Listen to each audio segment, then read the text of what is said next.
Welcome back to It Resolves, where we play a new deck every single day. Today's deck is Mono Red Midrange.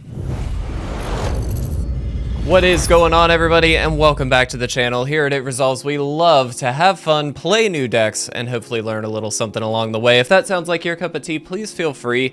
Go ahead and subscribe to the channel. It would really mean a lot to us, and of course, it would help out a great deal, but you also get notified about all of the content that we do, including gameplay, talking videos, podcast videos. Yes, we may be bringing that back, as well as a handful of other things. So very, very exciting, and we certainly encourage you guys to check that out. Now, as far as this deck goes, I did say mid-range. It's a little more on the aggro side for sure, but there are a lot more mid-rangey style threats in this version of Mono Red that maybe we're not necessarily used to. You'll notice that that curve goes up and has a fairly strong position in the 3 and 4 CMC slots, and for good reason. We've got some very powerful spells there, but let's kind of go bottom up and we'll talk through this. So some usual suspects. First and foremost, we do have the etching here. Of course, this is just a fantastic card. We know this is great. Monastery Swiftspear, one of the cards from the Brothers War that really takes Mono Red up a notch, because not only is it a great one mana threat, you can play it on turn 1, it has haste, it can get in there immediately. But as you progress and just play your normal game plan, this is going to get a little bit more powerful until the end of the turn with those prowess abilities, which is nice. Play with Fire, of course, again, a very obvious include and for good reason. And then Shivan Devastator, which the original list I did take from MTG Melee only had one Shivan Devastator. I upped it to 2. That might be incorrect, I'm not 100% sure, but I really like Shivan Devastator for a lot of reasons. It gets in there, it's just a good finisher for the deck, and it's evasive. And so for me, this felt like a really good card to be able to have at least 2 of. It is more of a late game card, right? Like, you don't necessarily want to just throw it out there as a 1/1, but it certainly is a good way to finish off the game, and so having access to 2 I think is important. We do have the full 4 Lightning Strike for obvious reasons, as well as the full 4 Bloodthirsty Adversaries, which are going to help replay some of the instants or sorceries from our graveyard, which is obviously helpful. One of the other new cards from the Brothers War is Feldon, the Ronom Excavator. Kind of an interesting one. 2/2 with haste for 2 mana, which is already pretty good, right? That puts it on the same level as Bloodthirsty Adversary just for that base cost. So already it's right in the mix, but it can't block, which is fine. And whenever it's dealt damage, exile that many cards from the top of your deck, choose one of them, and until the end of your next turn, you can play that card. So this is going to hopefully give us an extra card that we can then theoretically play later on down the line. Just a nice little card to be able to get in there. If it trades with a creature, fantastic, because you get a card out of the deal, the opponent may not. Some usual suspects in the 3-drop slot. Fable of the Mirror Breaker, definitely one of them. It's a really good card for these decks. Gives you a little extra treasure tokens for those Shivan Devastators and just some extra plays. Gives you a little bit of looting, or rummaging, I suppose. And then technically gives you a way of copying a lot of your creatures to hopefully finish off the game as well. Rendering Flame is a removal spell that we see in some versions of Mono Red, but not all. It deals 5 damage to target creature or planeswalker. If that permanent is a spirit, you also deal 2 damage to that permanent's controller. Naturally, that's not going to hit very often. That's why this is a 2 of, but more importantly, 3 mana for 5 damage at instant speed is phenomenal. That's going to get rid of a lot of different things, whether that be a creature or planeswalker. It can hit any of it. So very, very powerful there. Chandra, Dress to Kill. We do have this as a 2 of. Very good planeswalker for the deck. Again, not always included, though I'm seeing it more and more in Mono Red lately. You can +1 to add a red mana to your mana pool. It deals 1 damage to up to 1 target player or planeswalker. Or you can +1 to exile the top card of your deck, and if it's red, which it will be, you can cast it this turn, unless it's a land. You do have that -7 that we are going to try and get to, but certainly more importantly, the goal is to finish the game before we even really need to hit that. And then finally, in the 4-drop slot, one of my favorite planeswalkers is Jaya, Fiery Negotiator, specifically because it kind of does everything Mono Red wants, right? It gives you a little extra firepower with the monks with prowess, it exiles the top 2 cards of your deck, and you get to play one of them that turn. You can choose target creature an opponent controls, and whenever you attack this turn, the Jaya deals that much damage equal to the number of attacking creatures to said creature. Kind of a cool ability. I've very often found myself not using that, but I do think that's something that, you know, in a mono red build, you do need to clear the path pretty often, and that gives you an out for that. And then, of course, that -8 is powerful, but again, not necessarily anticipating we'll get there. And then finally, one of the other new cards we have, Visions of Phyrexia, 2 and 2 red for an enchantment. At the beginning of your upkeep, exile the top card of your library, and you can play it that turn. At the beginning of your end step, if you didn't play a card from exile, you create a tapped Power Stone token instead. Kind of an interesting card. I'm really curious to see how this goes. Normally I would up this because I do want to kind of test it, but I wanted to keep the deck for the most part as similar and as close to the original list as possible, which I will link down below so you guys can check that out. We do have 2 Crucibles of Defiance, and then the full 4 Mishra's Foundry naturally. This is for a traditional standard list. I just realized I should have done this the whole time. This is for traditional standard, so you do get a full sideboard if you are interested in playing it in traditional. We are going to be best of 1 today, guys, so let's jump into it. Let's see how we do. I'm very curious because I haven't played a lot of mono red, and I know it's obviously quite good, so we'll see how it goes. Let's do it. Alright guys, and here we are for game number 1. Definitely a reasonable keep. We don't have a turn 2 creature, which normally when you've got this, you definitely want that turn 2 creature. But we do have a card that we're going to want to hit with a lightning strike, so I will take it. Oh, interesting. Does that change the math? Let's go here still, I think. Deal 1 damage here. I'm curious to see what they do, if they leave up any instant speed spells just to be able to... Okay, they don't. Interesting. This will be good. This will be really good. I would have loved to play with fire right there. That would have been really sick. Well, we're in a bit of an awkward position, but I think I go here. Excuse me. And I will just attack in. This is a bit of a greedier play because we aren't using the opportunity to just remove some of their threats, but we are getting a Monastery Swiftspear down, which is obviously quite powerful. And now, naturally, they're going to be able to bolster up their stuff. That's fine, as long as we can then deal with... I think the infantry is the most important one to deal with, which we certainly will. Nice. Okay, this could be a really good turn for us, actually. So, let's definitely get you out of the way. And let's definitely get you out of the way. So now at the very least, we don't have nearly as much stuff to worry about. It's obviously not, you know, the best situation in the world, but they're not going to be able to play anything from the graveyard this turn. And now, again, we've got more powerful things we can do. So the question becomes, do we attack in? I think we have to utilize our mana here a little bit. I will attack in. We do need to keep the damage race going. And again, we might just have more powerful things than they do in terms of long-term, just pure longevity of the game. I will definitely block, obviously, and take one of these guys out. But it's good to know what we're up against, as in they really don't have anything else that they're going to be hitting here, so that is helpful. I think we do this. Okay. So do we go Jaya? Do we just Lightning Strike? I think what we're going to do is Lightning Strike here. That was actually a bit of a mistake. We should have played the Swift Spear first, but that is fine. Let's go ahead and attack him for 1. That was a bit of an oops moment on my end, but that's cool. That's very good and scary. I anticipate them attacking with both. I was going to say, there's no reason not to attack with that, given it can't block. And really, at this point, Shivan Devastator is like the #1 thing we want. 100%. But we do have a solution here to deal with this, at the very least, so that is helpful. So, we can do this. We get to attack. This is going to deal 1 damage to it, so that ability did come in handy, thankfully. This chick is very annoying because it might just be the bane of our existence right now. But they can't block with it, and so we do have an out to potentially just be able to get in there for as much damage as we can. There's the Shivan Devastator. That's huge, actually. I think we also could just, right, like we could just kill this, which I think is probably the right call. As much as I don't want to get rid of our big scary thing, we'll do this. I'm just gonna push this out for as much damage as possible.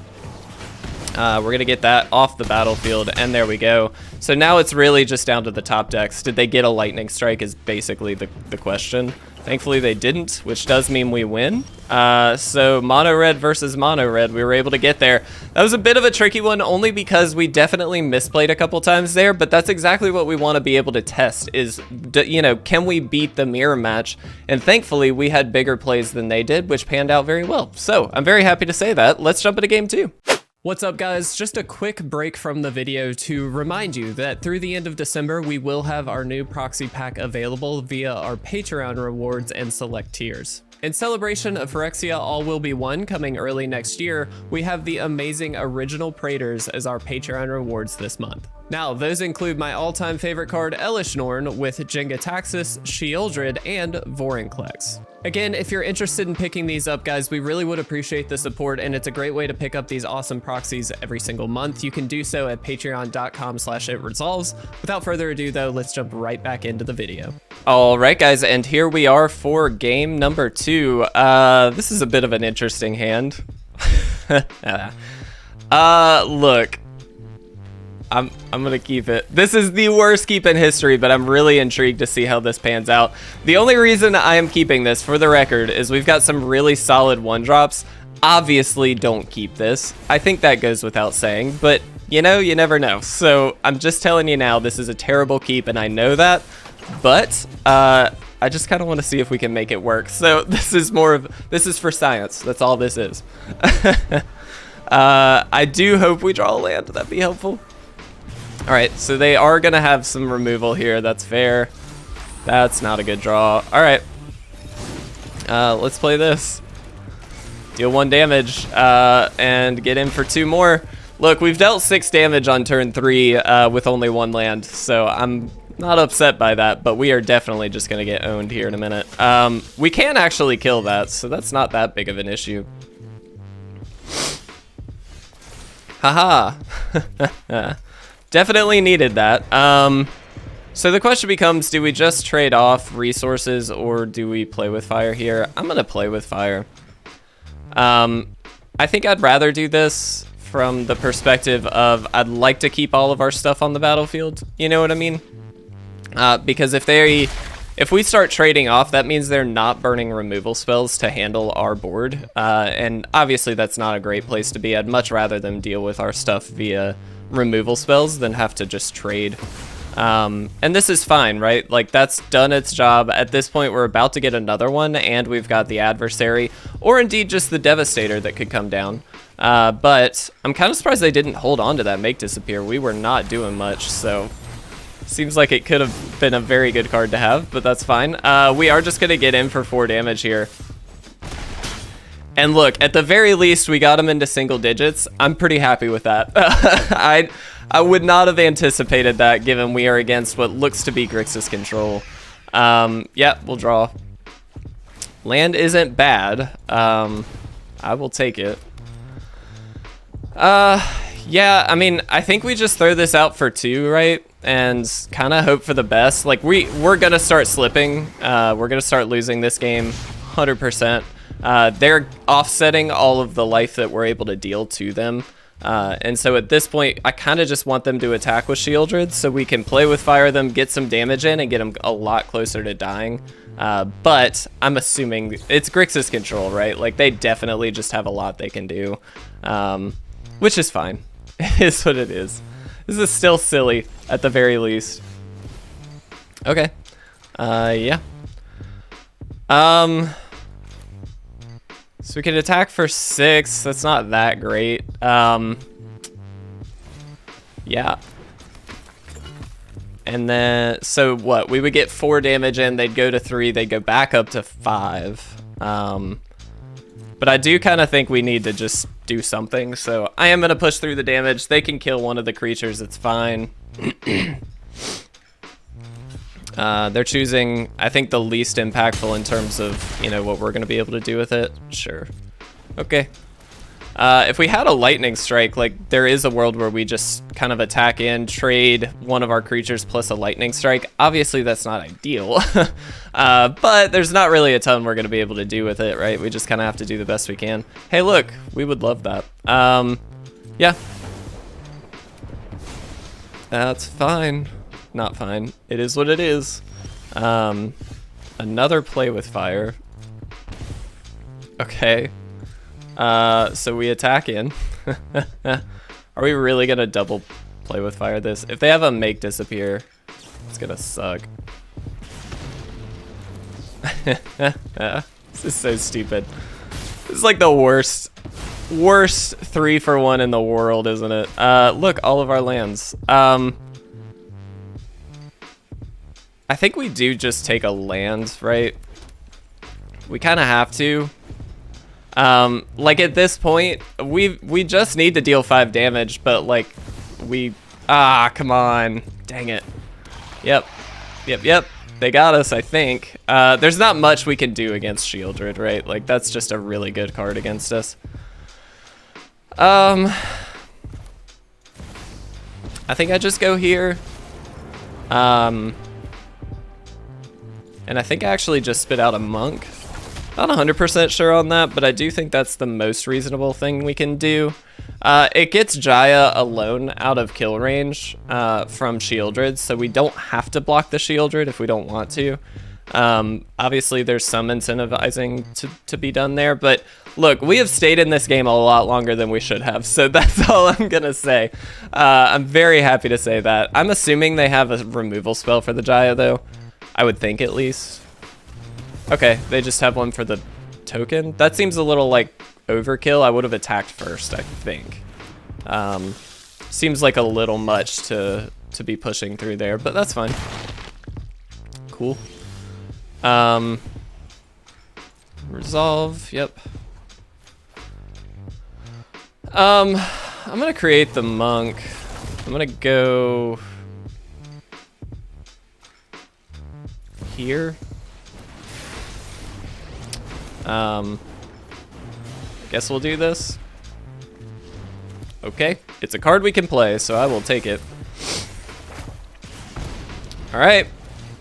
Worth noting, they've been stuck on mana as well, so that's the only reason I think we're still in this game. There, they've got it now. They still don't have Invoke to spare mana, though. Worth noting, they need 4 black, and they've only got 3, which is pretty helpful. Given the current circumstances, that's not a bad thing at all. But this Shieldred, of course, is just like wrecking our crap. Like, we've got nothing. And Graveyard Trespasser is phenomenal as well. They can just start gaining some life back off of that, draining us for a little bit. Like, not a ton we can do there. But we'll do the best we can. This has been a fun game regardless. Like, we kept a 1-lander and at the very least we've been able to play both of our planeswalkers, get a lot of cool stuff down. Like, wow, they traded for that? Why? Just attack with it. We're at 9. Just attack with it. That seems really silly. I wouldn't even worry about the planeswalkers, I don't think. Like, at this point, they're not saving us in any meaningful way. Makes a lot more sense, I think, to just go for the kill. Rendering Flame is quite good. All right, let's do this.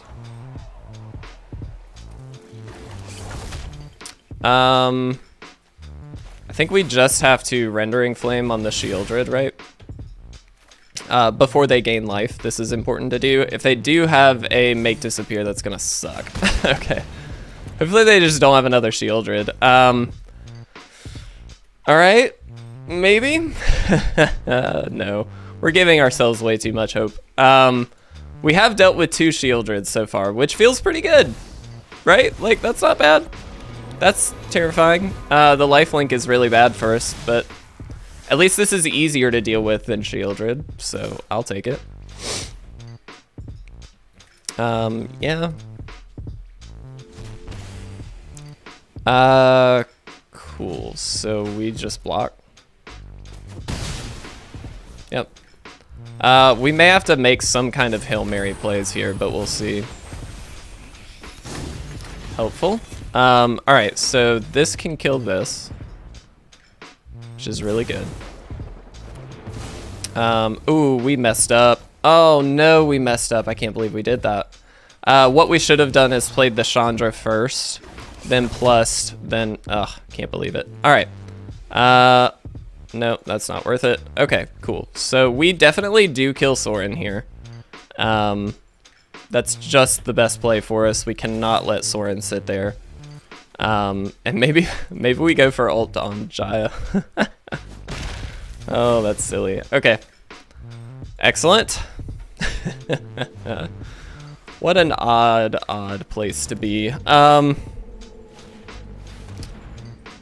Okay, well, no more ult on Jaya. That sucks. Alright, so if we sack this, we actually don't lose everything, right? So we sack this, and then the Jaya. So the reason we did that is if we sack the monk token, that also is an enchantment, the etching, and so that would have also gotten sacked to the Invoke Despair, and then we would have taken literally all the damage they needed to kill us. And so that would have been a, like, we immediately lose scenario. So that was definitely the right call, but obviously this sucks for us regardless. We just don't have anything to do. The fact that they now have the Invoke Despair mana is terrifying. Okay, so we can do this and then also play the Bloodthirsty Adversary. Alternatively, we could play Jaya and throw a token out. I think we just do this with the Bloodthirsty Adversary. I really don't think we're gonna get to take advantage of this anyway. So let's just do this. Haha! Back to 9 for you. And then we just get to throw this out. Alright. That's the best we can do. Let's see. Please don't have an Invoke Despair. Or a removal spell. Okay, that's a good sign. Kind of. This game has gone on long. I'm surprised this has gone on this long. There's no reason it should have. They should have won a long time ago. Obviously, if you don't have the cards, you don't have the cards, but I'm just like, man. Yep, that's very good.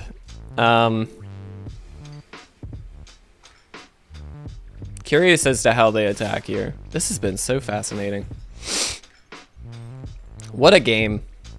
What a great game. Considering we started with 1 land, I'm happy with it.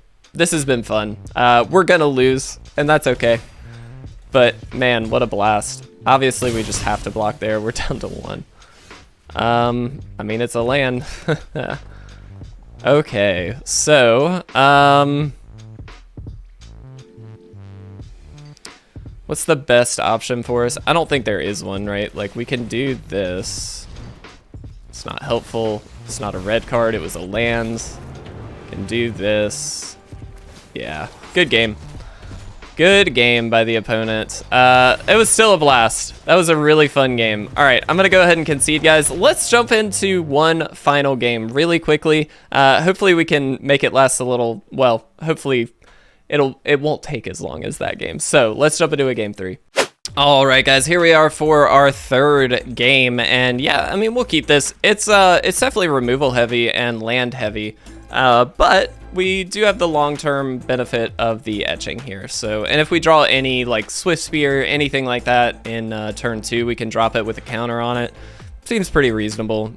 Worst case scenario, of course, we just remove something on their side and it'll be fine. Let's see what they got. Opponent did mulligan, which is of course great for us. Any situation where they are down on resources, I will take. And yep, looks like mono red matchup. Here we go. Cool. So I think we just throw this down and then leave up the play with fire. I think that's perfectly fine. I don't see them using any, I mean, maybe they have like a pump spell or something like that, but I'm not really overly concerned by that. I'd kind of just rather kill something more impactful than the Phoenix chick. But I do think Let's go ahead and get it out of there for now. And if they have a pump spell, I think they would have used it there just to save it. So, Chandra, I will take you. All right, so anticipating a lightning strike or something here, they left up 2 mana, and this is a mono red build, so like that seems a little sketch, right? But we will go ahead and attack in first. Maybe not a lightning strike. Interesting. Okay.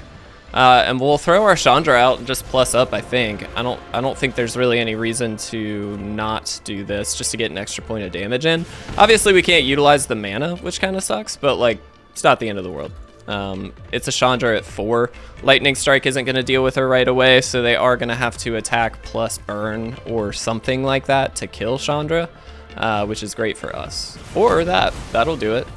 Obliterating Bolt, fair enough. But that does tie up 2 of their mana, which is kind of a significant amount in a matchup like this.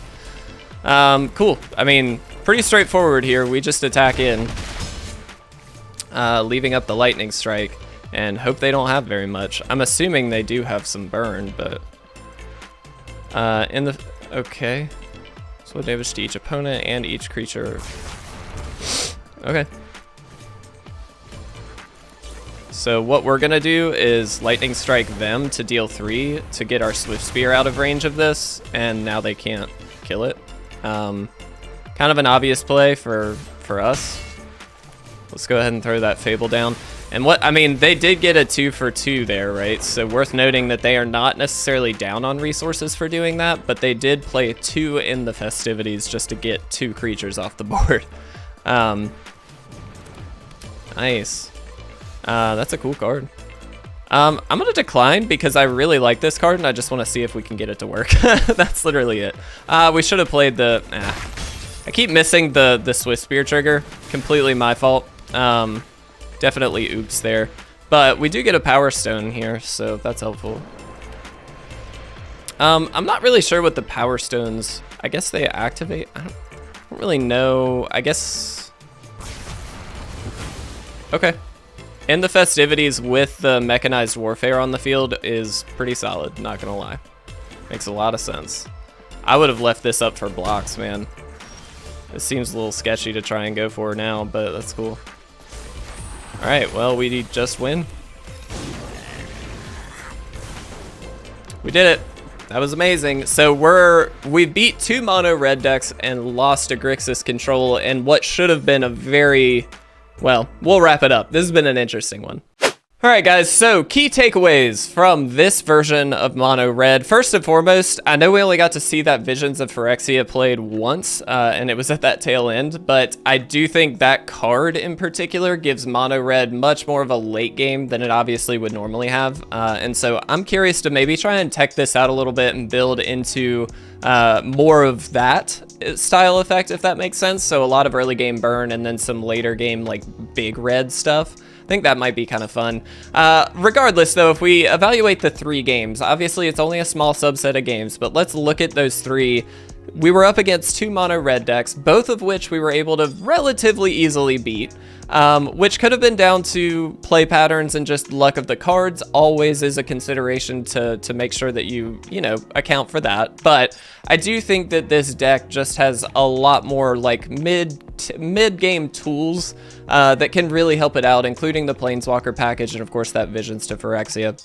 Shivan Devastator would have also been a great draw, right? We could have just attacked him for 3 right away. And so there's a lot of opportunity there to finish a game where normally it could potentially get into a stall point, right? Where nobody wants to attack because you get a little scared, you might die the next turn. So all that to say, I think this deck breaks that pretty well. And pretty handily. Against the Grixis control deck, I would have been curious to see what happens if we had mulliganed, just to see if we had gotten an extra land or 2 and we could have progressed fast enough to be able to take them down. I don't know if that would have been the case. They had a lot of removal in their hands. Go for the Throat was obviously great. Shieldred was gaining them life back. And normally against those kinds of decks, that's always going to be the problem stuff, is any amount of life gain through Graveyard Trespassers and Shieldred. That's difficult to deal with and keep up with. Now, again, we do have solutions for that, including mass damage with things like Shivan Devastator. We can get in with a big attack there. but it generally isn't going to go our way, and so that I think is something you accept with mono red. That being said, we stayed in it longer than we maybe should have, and I am fine with that. So it was a blast of a time to actually test this out. This is more of a mono red build that I like. I'm not normally a big mono red fan, but I do like this. So I encourage you guys, check this one out. It was really, really fun to try. Tech it out. See what you can do with it. Maybe Visions to Phyrexia is a card you want to up. That's definitely kind of on my list. But regardless, this was a blast of a deck to play, and I really appreciate you guys sitting here and hopefully enjoying what was really fun gameplay. Guys, have a great week this week. We should be back to our normal schedule. I will be out of town on Thursday, but I'm going to do the best I can to go ahead and pre-record for a lot of this. So thank you guys very much. I love you all. Have a great day.